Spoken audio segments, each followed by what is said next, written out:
nor ever burns the heat of noon, but such soft light eternally shines, as in silver dawns of June before the sun hath climbed the sky. Andrew Lang. Queen Zero, Tile Air. Chapter 6, The Analysis and Synthesis of Virgo and Kali Self. Thou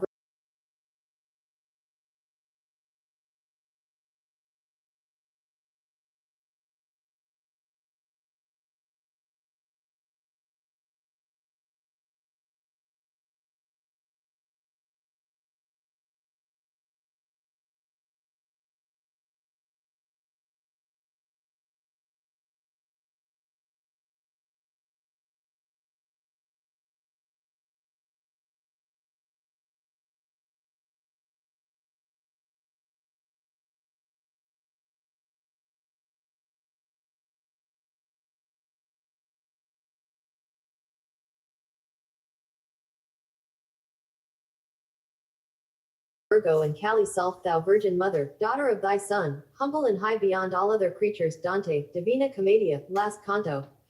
On the 23rd of August, approximately, the Sun enters the zodiacal sign Virgo, which is the Latin word for virgin. The name Virgin Mary had its origin in this constellation, which is truly the Divine Mother. The Hebrew term for virgin is Bethula, Beth meaning house or place, and Eula meaning pure water.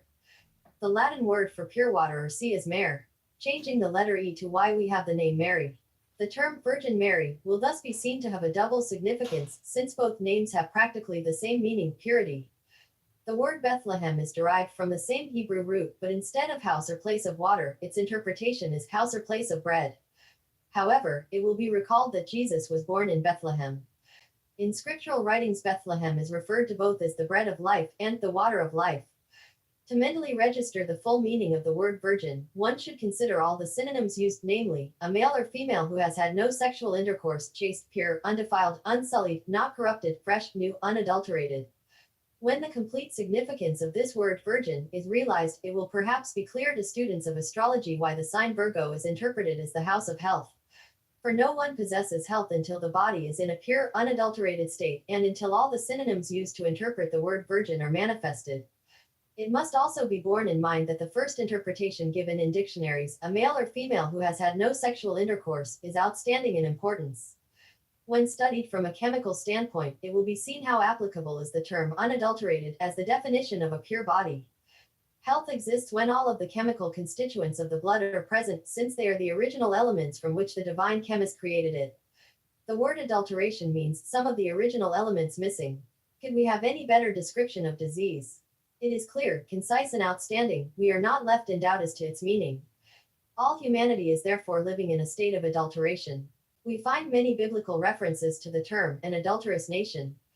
To be perfect is to be pure, unadulterated. As stated before, we find scarcely anything, with the exception of some of the sciences like mathematics, which has not been perverted. There is no better outstanding example of this than in the modern and therefore common interpretation of the word adultery. The man-made law relative to adultery is said to mean the sexual intercourse of two persons, either of whom is married to a third person. It is therefore considered unlawful. The seventh commandment reads, "Thou shalt not commit adultery." We find adultery referred to in dictionaries as lewdness or unchastity of thought or act is forbidden by the seventh commandment. The Latin word for lewd is imputicus, and its literal meaning in that language is unchaste, incontinent.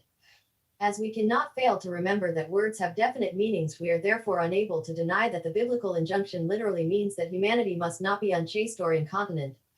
In the Latin lexicon, we find the word continent means to keep or bind together, to hold fast, unseparated.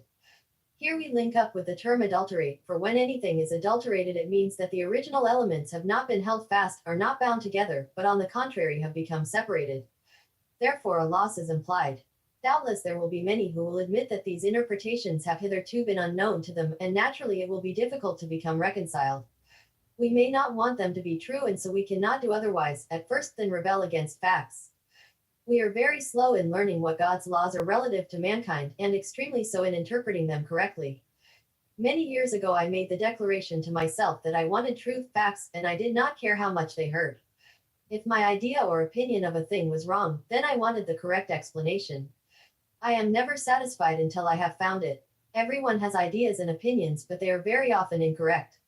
When the higher faculty begins to work, we intuitively know when a statement is untrue. No one accepts truth until he has been forced to do so by means of experience gained through suffering. There is only one right and perfect method to gain health, happiness, and peace. No matter how long we sidestep this issue, or how stubbornly we resist, ultimately we are forced to give in. A child may not want to believe that he will be burned by placing his hand against a hot stove, but the fact does not change. The word adult is derived from the same root as adulteration, and is one who has attained full size and strength maturity.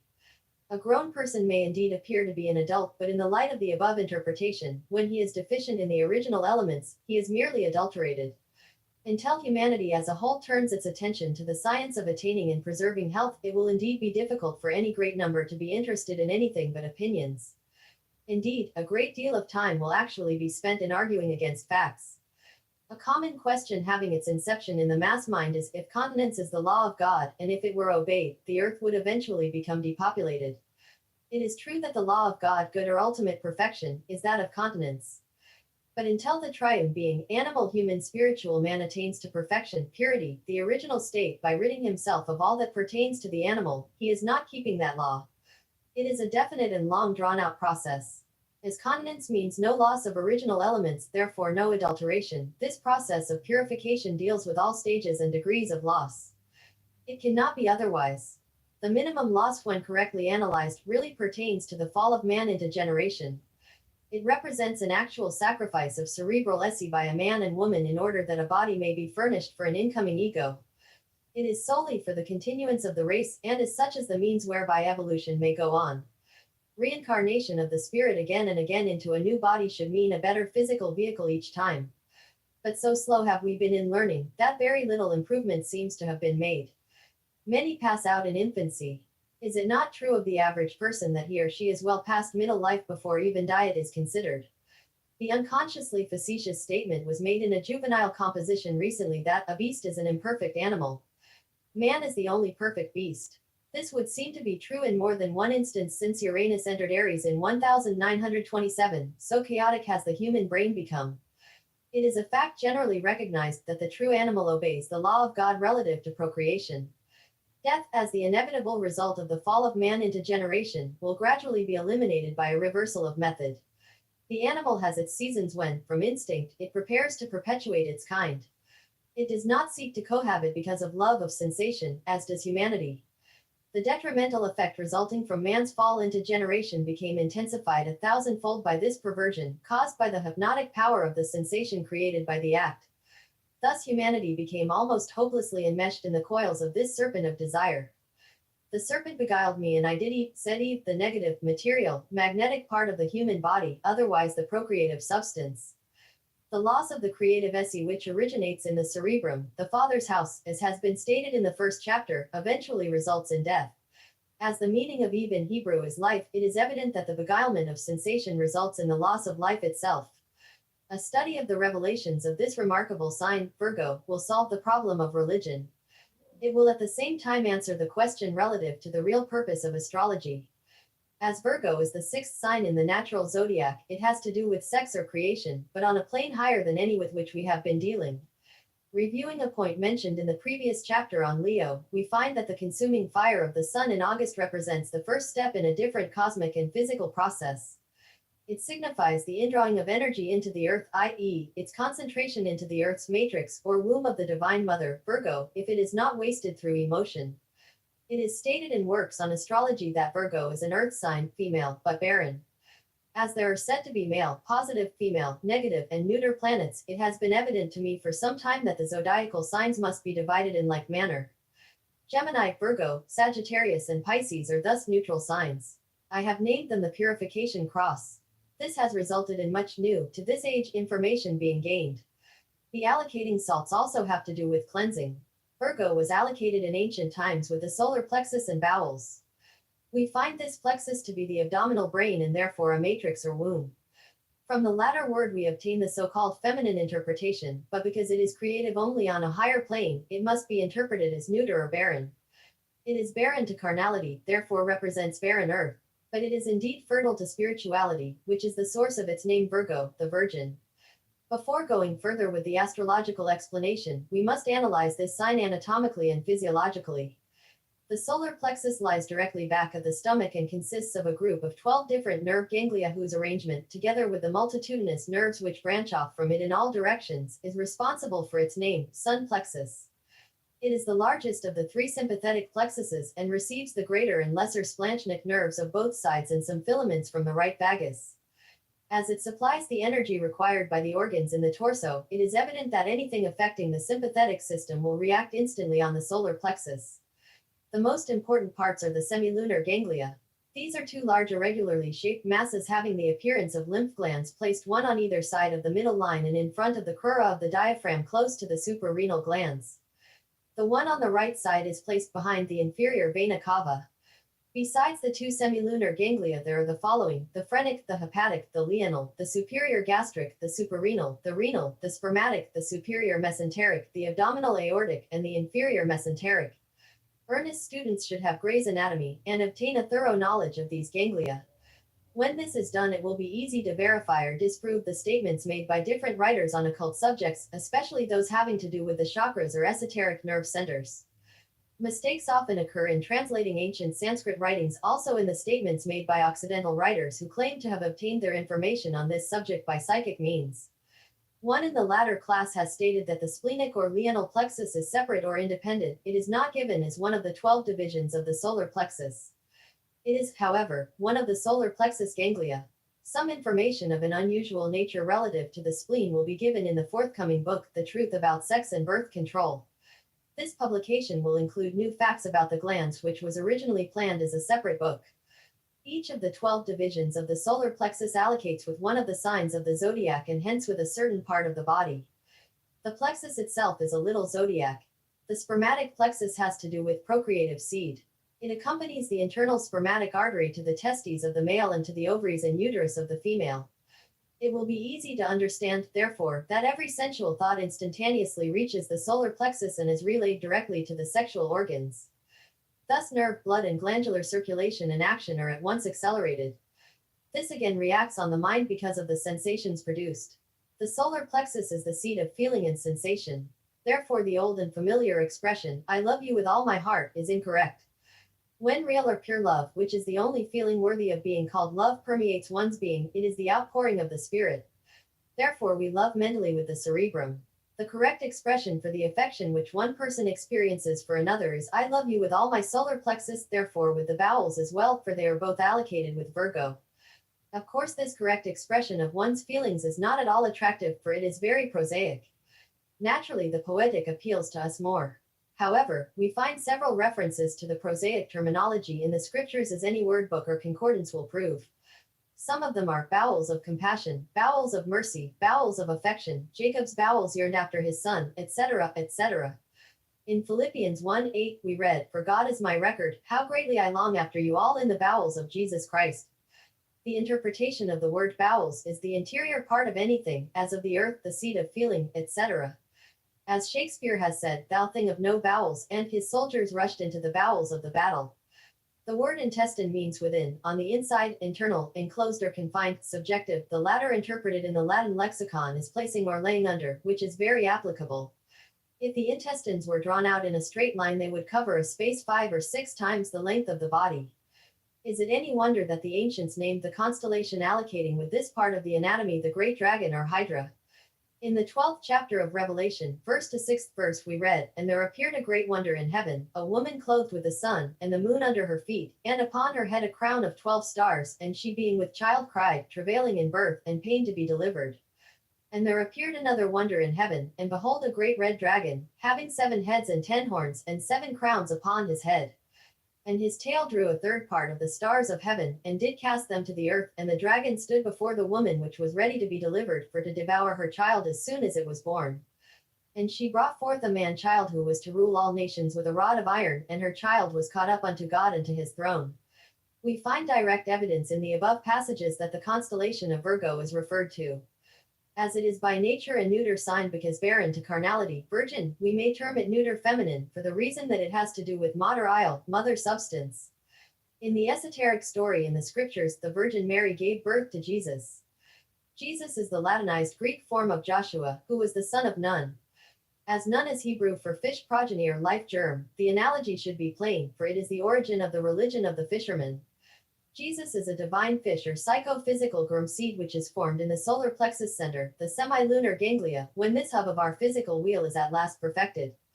The solar plexus is always deficient in power until the cerebrum and cerebellum are perfected, for insufficient is generated to supply it. In addition, none of its own parts are perfect. Therefore, it is unable to respond, other than in a spasmodic way, to the energy which it receives from the brain. The solar plexus is both a receiving and a broadcasting station. The intestinal tract also reflects the state or condition of the body. Most people are troubled more or less with constipation and admit it. Others, who have one evacuation per day, think this sufficient. Such is not the case. Whenever food is taken into the stomach, a bowel movement should occur soon after, for the stomach and intestinal tract are connected. They are one long passage, the two openings of which are the mouth and the anus. Is it, then, any wonder that the breath of the average person is not sweet or that the tongue is coated? It does not always prove true that the intestinal tract is healthy when a person has several movements during the day. The condition termed running off of the bowels may exist. This is caused by very great deficiency in the Scorpio cell salt, calcium sulf, which is plaster of Paris. This unique material coats all the vascular surfaces of the body, exactly as the coarser form of it is used in the arts to make casts and for a protective covering for walls. Its use in the human body is exactly the same. When it becomes deficient in the walls of the intestines, they are irritated by the effete material constantly contacting their surface. The result is similar to that of a blister on any exterior part of the body. The delicate vascular fibers give up their water or fluid, and pieces of the scaly wall are found in it. Naturally, this condition results in great weakness if continued. Generous doses of calcium sulf must be taken in hot water, when its soothing effect will be almost instantly noticeable. It at once coats the intestinal surfaces and the irritation is allayed. See chapter on Scorpio for other information relative to this salt. There are probably very, very few people who have splendidly functioning livers and stomachs. In all the astrological charts coming under my notice, either one or the other, and usually both, has been found to function very imperfectly. Constipation is common. We have conclusive evidence, therefore, that the anatomical parts allocating with Virgo reflect the condition of the entire body. We can synthesize this statement with the following analogy: the sun, energy, in the bowels of the earth reflects energy, broadcasts it also, to the degree in which it receives it. The human body possesses two lenses. The one in the cerebrum, which focuses light vibrations impinging on the brain from above into the optic-thalamic center, is the upper, and the celiac ganglia of the solar plexus is the lower. It will always be found, when the body is studied intensively, that there are two centers of a kind, one being above and positive, the other below and negative. It cannot be repeated too often that the glyphs and symbols of the 12 signs of the zodiac are the repositories of secret lore and invaluable information. Let us study those of Virgo. For a long time it had been evident to me that the ancient and therefore fundamental idea embodied in this glyph was that of the Virgin and Child Jesus, but it was not until about 3 years ago that I found my proof. It is plain to be seen that the first part of this symbol is the letter M, which from time immemorial has typified water. Recalling the statements made relative to the definition of Virgin Mary in the beginning of this chapter, we realize that they are here verified in the cryptic meaning of the letter. In Hebrew, M is spelled mem, and in that ancient language means mother, the female, material or substance, also magnetic, the negative, etc., etc. It is one of the 3 sacred letters which are termed mothers. While studying some Phoenician characters one day, my attention was attracted to a certain letter. There was something about it which enthralled me. Suddenly it dawned on me that it was the last part of the Virgo sign, the part attached to the M. This Phoenician character is the letter N, and in Hebrew its meaning is fish or Jesus. If the Virgo symbol is studied carefully, it will be found that the addition of N actually represents a fish standing erect on its tail and with open mouth. Thus, there is no astrological work available which gives any information of the above nature relative to the sign Virgo. It is my firm conviction that the analysis of this sign is alone sufficient to prove for all time that the sole purpose of astrology is to furnish mankind with the astrochemical plan for its physical and mental regeneration. As body and brain improve, intuition will quicken. One will know, intuitively, when to take a journey, will automatically, as it were, follow safe paths and will never be subject to injury. No advice will be asked of another, who, in spite of frequent examinations of aspects, suffers financial reverses, poor health, and privately is just as discouraged, at times, as one having no knowledge of astrology. We have all been in this condition, but the study of this mighty science allocated with chemistry, anatomy, and physiology will eventually result in the fulfillment of the old injunction, man, know thyself. We find another fact of an astounding nature derived from the study of the word Christ. Jesus, the new man in man, becomes the Christ, otherwise Jesus Christed. Greek scholars do not interpret the word Christos as a person but as a thing. Christ means anointed or oiled, and the literal interpretation is oil. If the translators of the scriptures had not interpreted things as persons or parts of the body as geographical locations, the age-long perversion of religion would not have occurred. The Bible, as stated before, is a mass of scientific facts relative to the body of man, as well as the universe. As man is the universal term for both male and female, it will be realized that when all parts of the body are constantly receiving all of the required chemical elements, and all laws relative to right living are being obeyed, the physical form will then change very rapidly. Eventually, this constant good work will result in a perfectly functioning system. As the solar plexus is anatomically and physiologically a 12-part machine, it constitutes a complete process. The science of numerology must be considered for a moment in order to add another point of verification relative to the previous statements. To do this, we must refer to the letter M in the Virgo glyph. M is the 13th letter in the Kabbalah, and when its true meaning, as explained in this chapter, is understood, the age-long superstition relative to 13 being unlucky will be solved.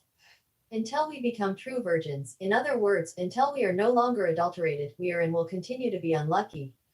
To be lucky does not mean sidestepping the result of wrongdoing, for inevitably the fiddler has to be paid. It merely has to do with a seeming delay in the matter of settlement.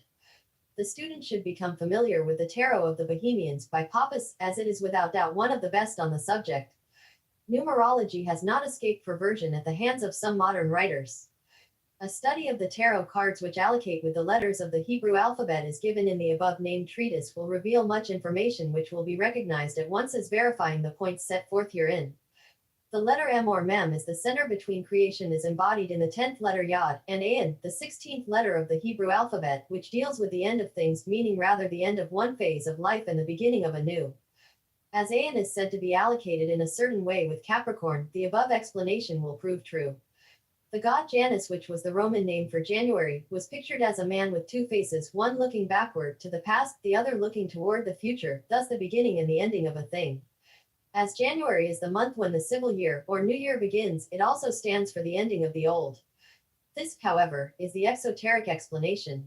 The esoteric is much more instructive, as will be found by studying Chapter 10 on Capricorn.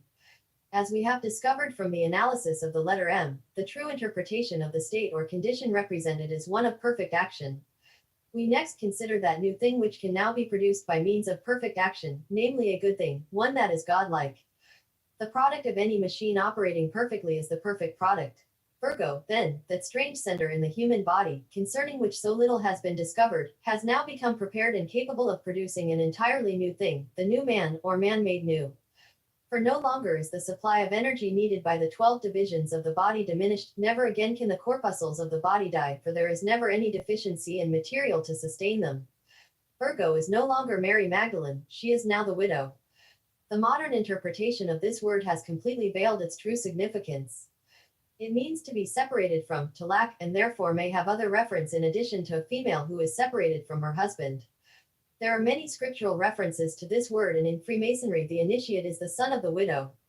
One who has separated from the old life of destruction and has begun a new one is an initiate, for the meaning of the latter word is to commence, to make a beginning with. A work on the physiological explanation of Freemasonry is in the course of preparation. In it, the physiological interpretation of the 33 degrees will be given, also the astrological and numerical or Kabbalistic. It will doubtless surprise those interested in this subject to find that the 13th degree in Freemasonry allocates with the first decan of Virgo, and is the Royal Arch of Solomon. The candidate of this degree becomes the Knight of the Sacred Vault, which is indeed in the bowels of the earth. He is entitled to wear a golden triangle on which is the name Enoch, the meaning of which in Hebrew is initiated. Indeed, so accurately do the sciences of astrology, chemistry, anatomy, and physiology interpret and verify Freemasonry, that they also serve to indicate where it has been grossly perverted. Further verification of the correctness of my allocation of the 13th degree of the Royal Arch to the sign Virgo is found in the statement of the candidate for this degree when he is asked where he is. His reply is, I am in the bowels of the earth where the light of the sun is not needed. Virgo is an earth sign allocating with the bowels, and as it is the sun center, the sun thus being in the bowels of the earth, no light is needed. Why? The answer is because the candidate represents the sun itself in this degree. When we find truth, its simplicity astounds us. We find, then, that the 13th, 14th, and 15th degrees of Freemasonry allocate respectively with the 3 decans of Virgo. As the middle decan of any sign is its matrix, it is interesting to note in this instance that the Hebrew letter allocating with the 14th degree, that of the perfect Elu, is N or Jesus. Note, please, that the letter which in Hebrew means Jesus or the new man actually falls over the womb or matrix of the Virgin. How clearly the scriptures state what next occurs: out of darkness cometh light. Jesus is truly the light of each individual world or material world, the human body. And it is indeed true that when the light at last appears in our darkness, the path of life is forevermore illuminated, so much so, in very truth, that we are told no outer light from sun or moon is needed. How wonderfully the vibration of the Aquarian or air age is bringing this to the attention of the world. It is only in the last few years that the tops of buildings have been illuminated with colored as well as beacon lights. They represent the struggle of the spirit in man to make him realize that he also has a headlight, although he is doing everything possible to destroy instead of perfect the lamp within his holy of holies, the optic thalamus. Love of sensation has caused man's body to become dulled and semi-paralyzed by the more or less continuous indulgence. This has given rise to the invention of the popular slogan, "Give me something with a kick in it." The reason for this is obvious. Nothing less than a kick will produce any sensation. Can health of body and brain exist in one using this slogan? The careful study of this expression will throw much light on the long list of sexual perversions so common among humanity. Sensation wastes energy and actually consumes material, as stated in the preceding chapter on Leo. Resuming comment on the allocation of the 13th and 14th degrees of Freemasonry with the 1st and 2nd decans of Virgo, it would seem that the foregoing synthesis should prove indubitably that this constitutes a definite system by which information on any subject may be obtained. Personally, I have found such to be the case. The 14th degree represents the number 5, and the 5th letter in the tarot is He or E. The name of the tarot card bearing the objects and figure symbolizing this letter, containing its interpretation, is the Pope. As the word Pope is Latin for Papa or Father, it is evident that it has never referred to any special representative or indeed to any historical personage, but on the contrary to the new man, who is the true son of the Father and becomes one with him. The fruit of the perfect solar plexus or womb of creation, Mary, becomes one with the spiritual consciousness, Aries the Father, by working in harmony with it. Read all that Pappus has to say of this letter. Since Neptune, the ruler of the spiritual phase of Pisces, entered the house of the Virgin in October of 1928, a general upheaval and housecleaning, in respect to all matters pertaining to Pisces, Gemini, Virgo and Sagittarius has been going on. And as Neptune requires 14 years to transit a sign, great changes will take place.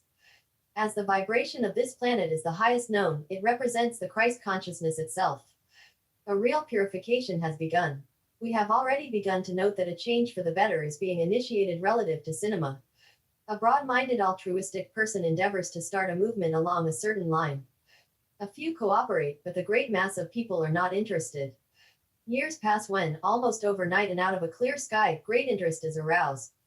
Newspapers and magazines feature articles on the subject where before they scarcely mentioned it even desultorily. They perhaps even ridiculed it. The young people of today cannot possibly appreciate the older viewpoint, for they were not living in pre-Aquarian atmosphere. Eventually the brain will become steady, and at last, far above the scrap heap of old ideas and opinions, the white wings of truth will be seen, shorn at last of all perversion. As the Aquarian age is devoid of all that pertains to the animal, liquor, tobacco, drugs and meat as food will gradually disappear. For the outraged body will no longer consent to receive what it has no use for, being no part of a healthy body. The letter He, then, stands for the divine spirit, the mediating principle, which attaches the material body to itself. Man requires no other mediator. Down through the ages, and even today, the majority have worshipped personalities both mystical and modern, thus losing sight of truth. But already the divine Virgin is beginning to manifest in the heavens, and her breath is already being diffused through the ethers. In ancient times, a Vestal Virgin was a maiden who was dedicated to the goddess Vesta or Hestia. This supposed being was the custodian of the sacred fire. It was lighted afresh annually at the spring equinox, Aries. The duty of the virgins was to keep the fire of the temple always burning, and its extinction was considered a national calamity. The virgins were required to be of spotless chastity. In the French calendar, the Virgo period is termed the fruit month, which is very appropriate from the esoteric as well as the exoteric viewpoint. It was termed the holy month by the ancients, as the nativity of the Virgin Mary fell on the 8th of September, and the exaltation of the cross on the 14th. Using the ancient Sanskrit method of analyzing a sign by the 12 divisional means, the date of the nativity falls over the Aquarian, son of man, vibration of Virgo, while the exaltation of the cross falls over that of Taurus, which in itself constitutes the actual physiological cross. In Hebrew, tau is the word for cross. Thus another verification is added to the list.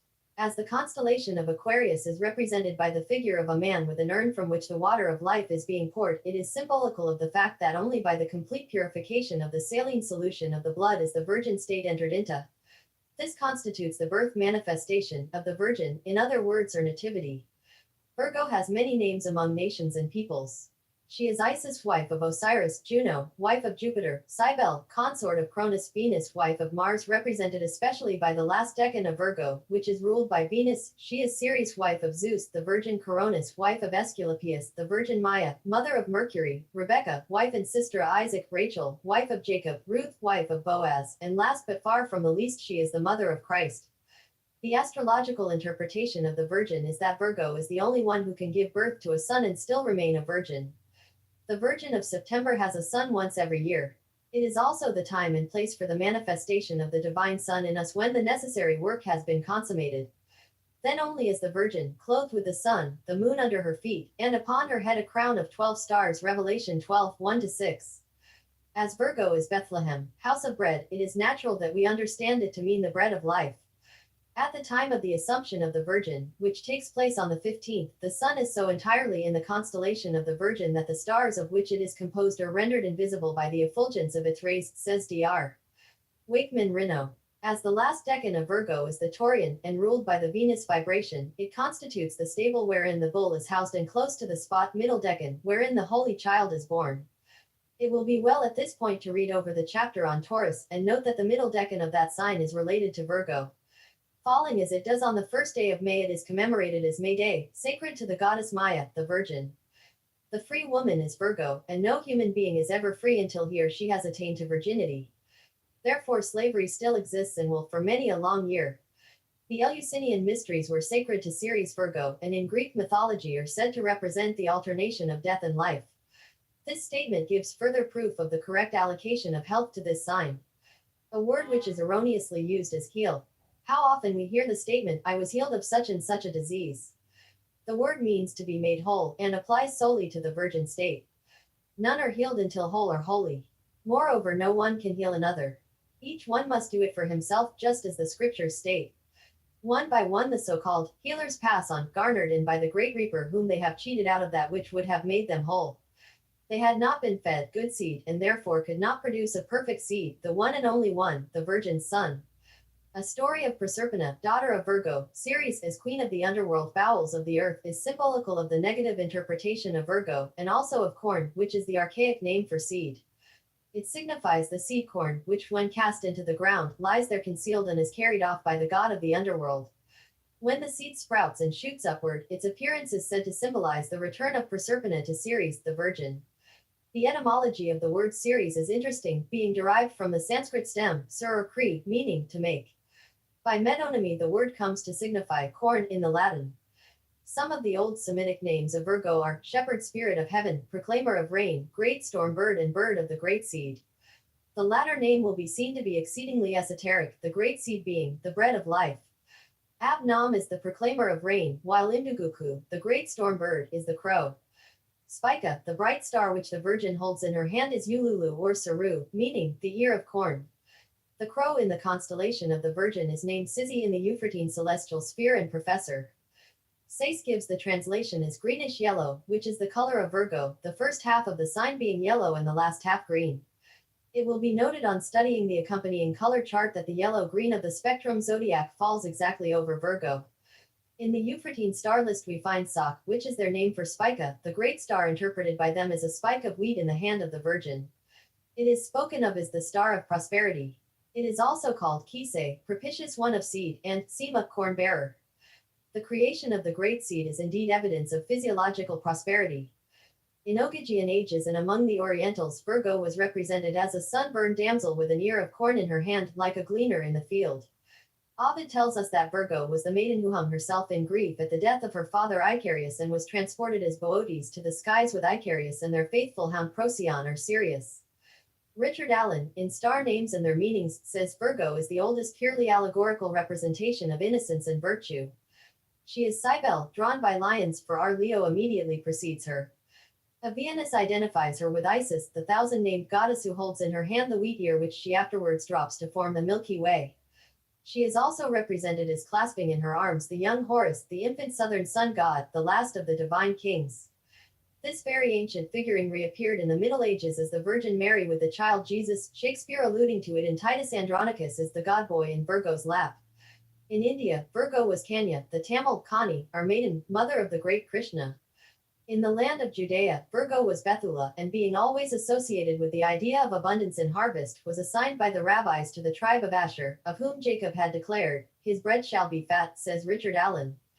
From Star Names and Their Meanings, we also quote the following: in astrology, this constellation and Gemini constitute the house of Mercury, Macrobius saying that the planet was created here, the association being plainly shown by the caduceus of that god, the herald's trumpet entwined with serpents, instead of the palm branch, often represented in her left hand. The Alfonsini tables showed her as a very young girl with wings, the Leiden manuscript and the Hygius of 1488 as a young woman with branch and caduceus, and the Albumisar of 1489 as a woman with a fillet of wheat ears. But all these figurines, ancient as some of them are modern when compared with the still enduring Sphinx generally proclaimed as prehistoric, perhaps of the times of Horseshoe, long anterior to the first Egyptian ruler, Menes, and constructed, according to Greek tradition, with Virgo's head on Leo's body, from the fact that the sun passed through these two constellations during the inundation of the Nile. The Sphinx was mentioned in chapter 5 as having the body of a lion and the head of a man, which latter is its opposite sign Aquarius.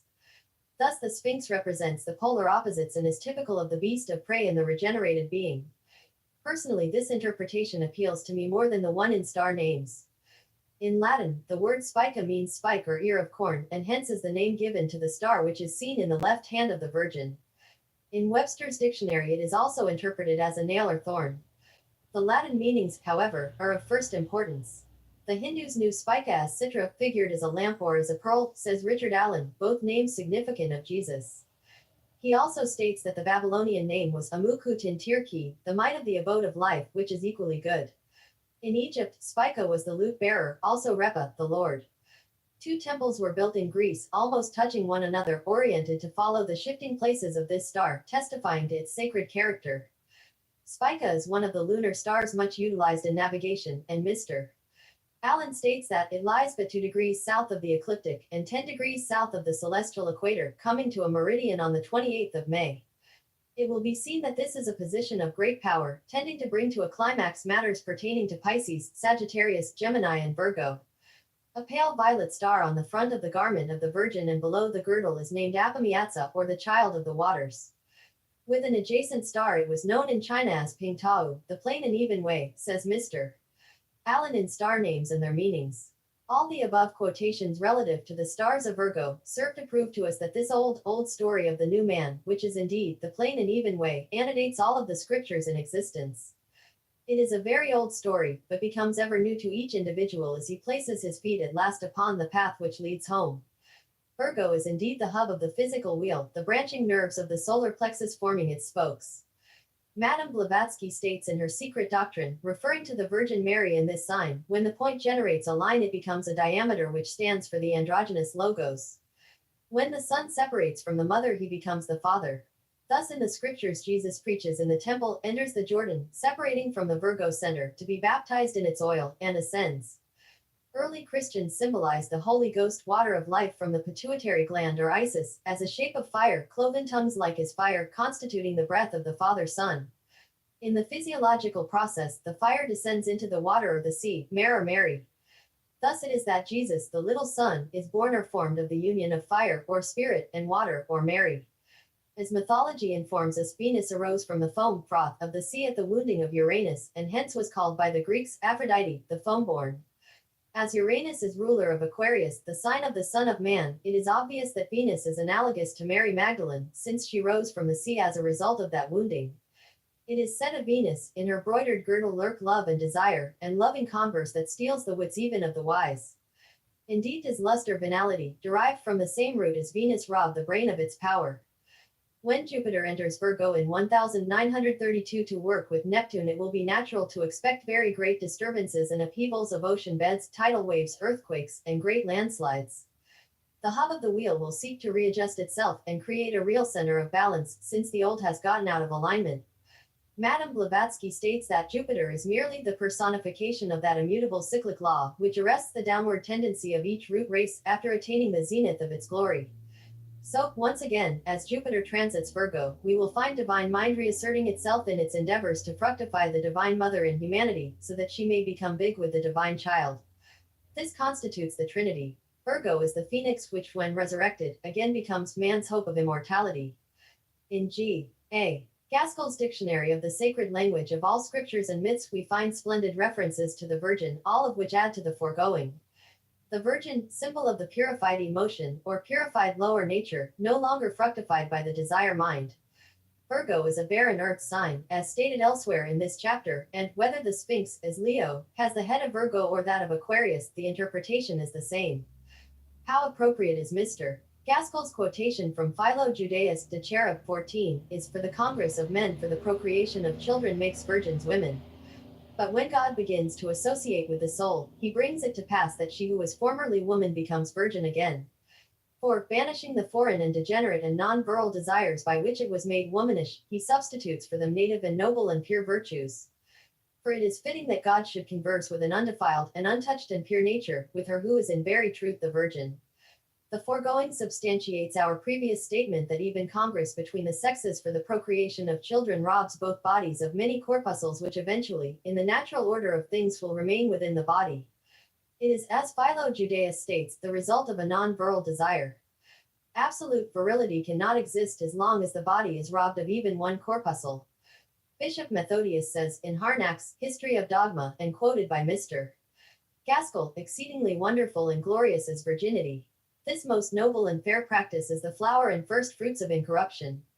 The state of virginity, which is the goal of the incarnation, though all may not yet reach it. We must understand that virginity, while walking upon the earth, reaches the heavens. The meaning of the last statement is that the purified lower nature, earth, becomes raised and united with the higher nature, heaven. Virgo is the womb of Maya, as Mr. Gaskell says, a symbol of primordial matter, astral and physical, in which the world soul is conceived in the period of involution, and from which it is brought forth into the manifest existence of the involutionary cycle. It will be observed that Mr. Gaskell agrees with our previous statement that astrologically and physiologically Virgo stands for involution, the indrawing of forces. A divine element, a spiritual quickening, is required for the evolution of anything godlike in our mundane sphere. It is a virgin birth. Lower acting upon lower can never produce a higher. It is the downpouring and incoming of the higher to the lower which produces through the lower the divine manhood which leaves the brute behind. This is the sense in which it is true that Jesus was of divine as well as human parentage. R. J. Campbell, The New Theology. The initiation of a candidate in a cavern, Jesus being born in a cave, and the 13th degree of Freemasonry are all symbolical of the formation of the new man in us. In completing our quotations from Mr. Gaskell, we give his reference to Virgo as a zodiacal sign, a symbol of the sixth period in the cycle of life. It signifies the completion of the process of involution, resulting in the one perfect matrix of matter fully permeated and informed by spirit, and ready to bring forth the qualities and the Christ in many souls during the subsequent 6 periods of evolution. Christ, the archetypal man, who is perfected and dies in involution, is also the archetypal Virgo who brings forth, as mother matter, all things during evolution, for in him were all things created, in the heavens and upon the earth, things visible and things invisible. Call 1:16. The above biblical quotation is extremely appropriate, for it serves as a perfect link between the physiological, astrological and metaphysical analysis just completed, and their synthesis with Kali sulfur sulfate of potassium, which Dr. Carey allocates with the sign Virgo. For in very truth out of this salt all things may be obtained, since it is the maker of oil itself. As Christ is all, as the scriptures state, so is oil a quintessence. The sixth contains the 5, and quintessence means the 5th, last or highest essence or power in a natural body, pure and concentrated essence. As the word essence is derived from the Latin esse, which means to be, it is, therefore, the essence of being, existence. It is the very substance upon which life itself depends. Quintessence is, therefore, the essence refined to the nth degree. And, it will be recalled, is used in algebra to express the highest power to which an equation may be raised. A very old interpretation of the word essence is medulla or marrow, the pith of anything.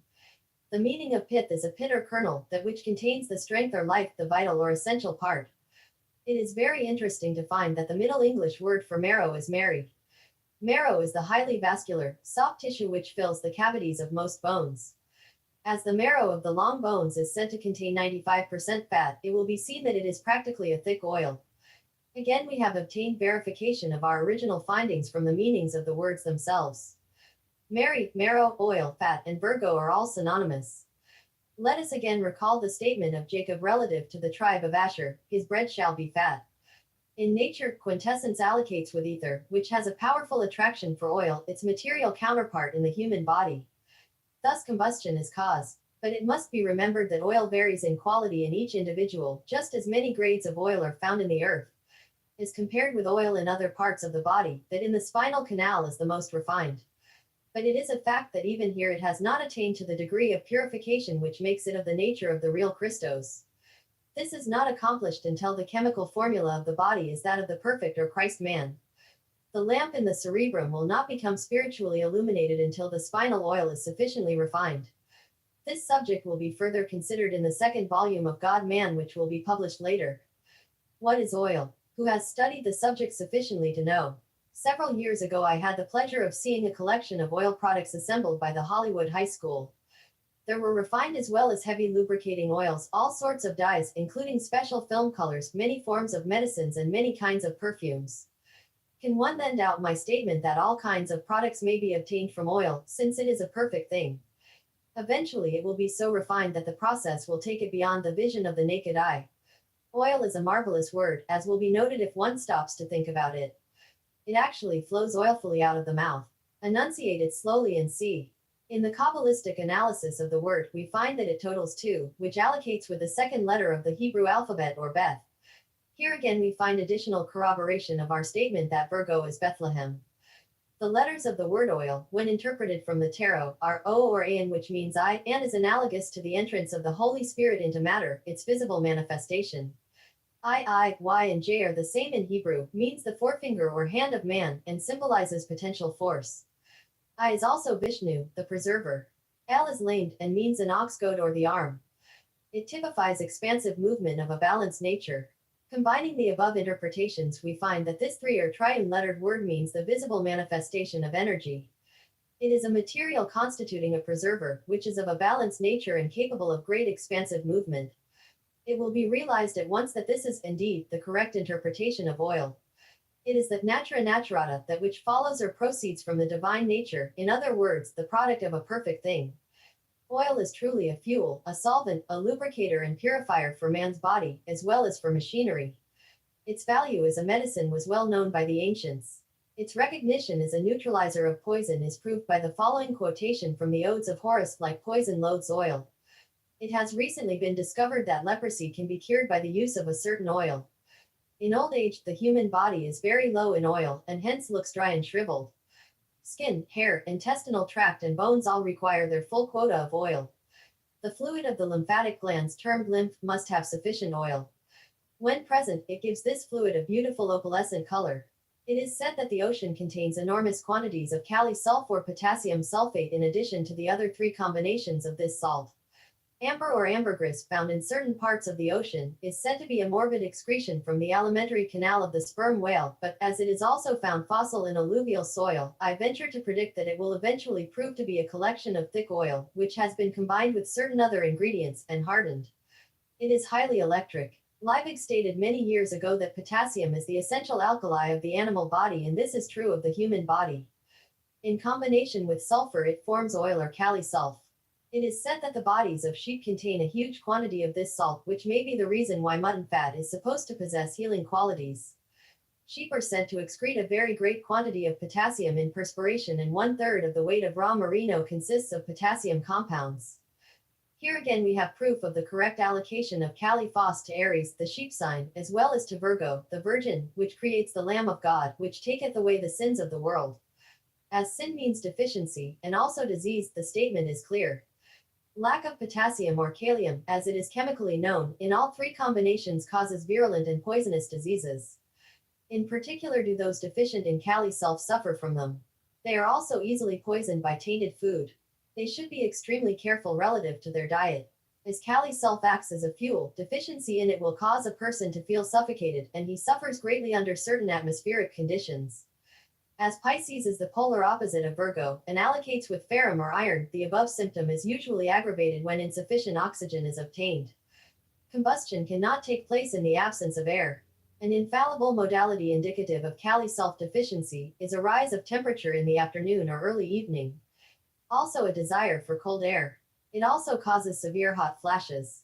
The period in the life of a female termed the menopause greatly intensifies these flashes, and many suffer extremely from them. Shifting pains constitute another modality.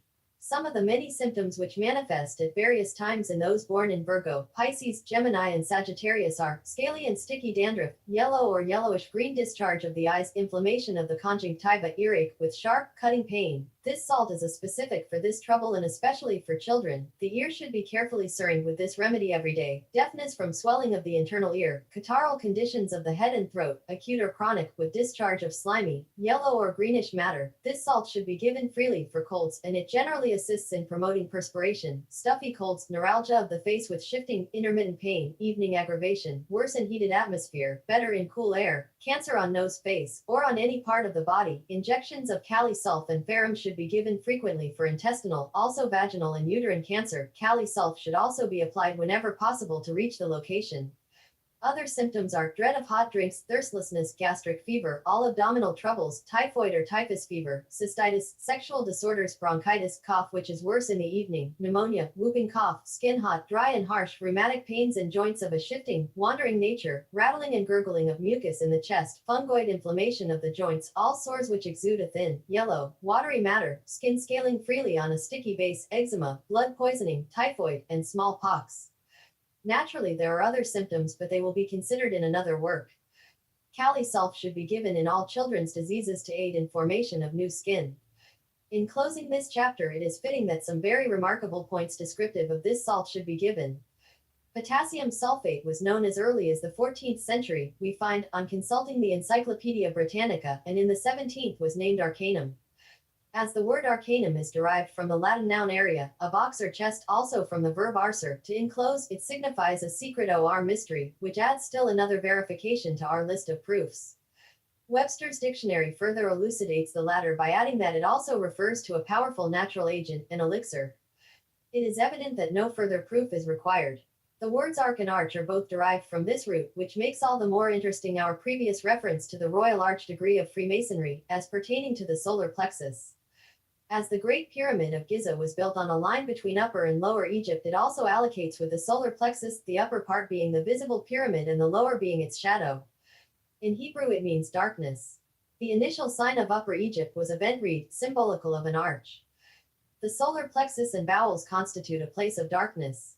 This great nerve ganglia is indeed analogous to an arch, since it is a receiving and broadcasting station for energy, and paralysis results when it ceases to function. Kali sulf has another unique name, that of sal duplicatum, which means the salt which increases or doubles. Most interesting and illuminating is the explanation of this term. This salt derived the name duplicatum from the fact that its beautiful crystals have the habit of a double six-sided pyramid, and really belong to the rhombic system. The form in which any salt crystallizes naturally depends on its rate of vibration, and this must continue in order that the shape may persist. Electrical experiments have proved this to be true, as I have personally witnessed. Each stone glows with its own individual light and color. Therefore, to crystallize in rhombic form proves that the vibration of Kali sulf moves in a circle, like a spinning top or magic wheel, as Webster states.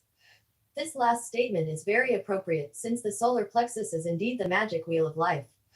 Again, the fact that its crystals form a double six-sided pyramid gives additional verification, for they total 12, which allocates with the 12 divisions of the solar plexus. It is stated that among the rare and precious books which contain the mysteries of the Great Arcanum, is one entitled The Chemical Pathway, by Paracelsus.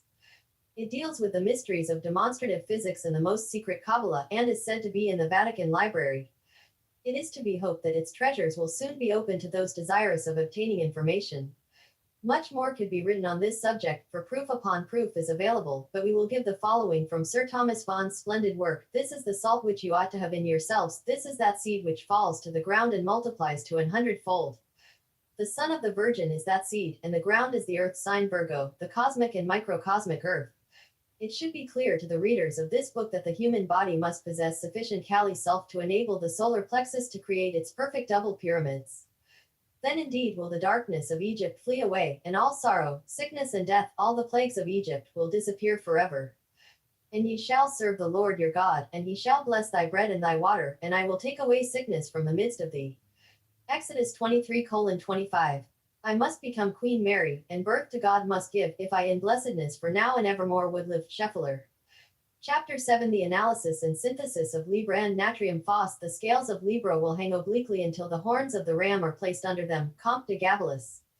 In the preceding 6 chapters, the passing of the sun through the 6 northern signs has been described, beginning with the spring equinox. The fall equinox has now been reached, when the sun starts on its journey south of the equator. At this time the days and nights are everywhere equal, the same as at the spring or vernal equinox. The fall equinox